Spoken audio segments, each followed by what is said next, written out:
JFT Hindi 29 जून। सुधार की तरोताजगी को कायम रखना। उपेक्षा उन सदस्यों की शत्रु है जो काफी समय से क्लीन है। अगर हम लंबे अरसे से उपेक्षा कर रहे हैं तो रिकवरी की प्रक्रिया रुक जाती है। बेसिक टेस्ट पृष्ठ 76।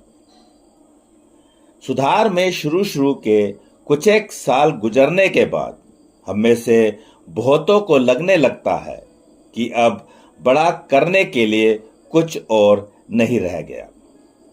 अगर हम सुधार कार्यक्रम के कदमों पर उत्साहित होते हुए अमल करते रहे हैं तो हमारा अतीत बहुत हद तक धुल चुका है और अब हमारे पास एक ठोस आधार है जिस पर हम अपनी जिंदगी के भविष्य का महल खड़ा कर सकते हैं।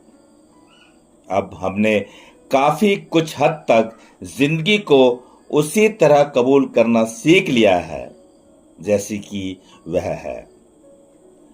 कदमों के प्रति अपनी जानकारी की बदौलत हम अपनी समस्याओं को उतनी ही जल्दी दूर करना सीख लेते हैं जितनी जल्दी वे मुंह उठाकर हमें भ्रमित करने लगती है।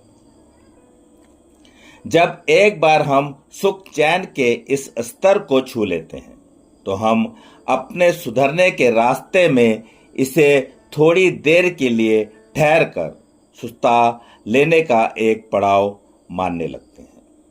मगर ऐसा करने से हमारे रोग की प्रकृति में हमारी ओर से नकारना है। वस्तुतः एडिक्शन एक खामोश, सूक्ष्म, बढ़ने वाला असाध्य रोग है। यह जानलेवा भी है। इसी बीमारी से हम मर भी सकते हैं अगर हम इसका इलाज करते रहना बंद कर दें। एडिक्शन का उपचार एक महत्वपूर्ण गतिशील सुधार कार्यक्रम है।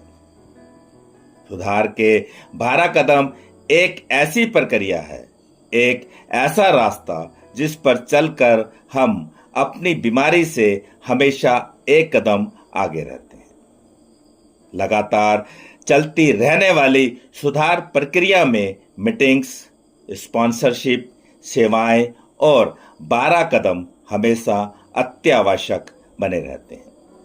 हम 5 महीने की नहीं अपितु 5 वर्ष तक भी लगातार क्लीन रहकर कुछ अपने अलग ढंग से सुधार कार्यक्रम पर अमल करते रह सकते हैं।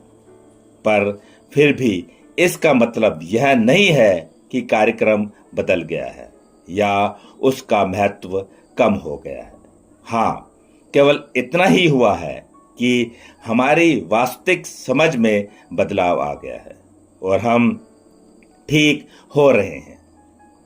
अपने सुधार को हमेशा तरोताजा और ऊर्जा से भरपूर बनाए रखने के लिए हमें सुधार कार्यक्रम में मिलने वाले अवसरों का लाभ उठाने के लिए हमेशा अपने को चुस्त रखना चाहिए। सिर्फ आज के दिन जैसे जैसे मैं अपने सुधरने की दिशा में ठीक होता जाऊंगा, मैं अपने कार्यक्रम पर अमल करने के लिए नए नए रास्ते ढूंढूंगा।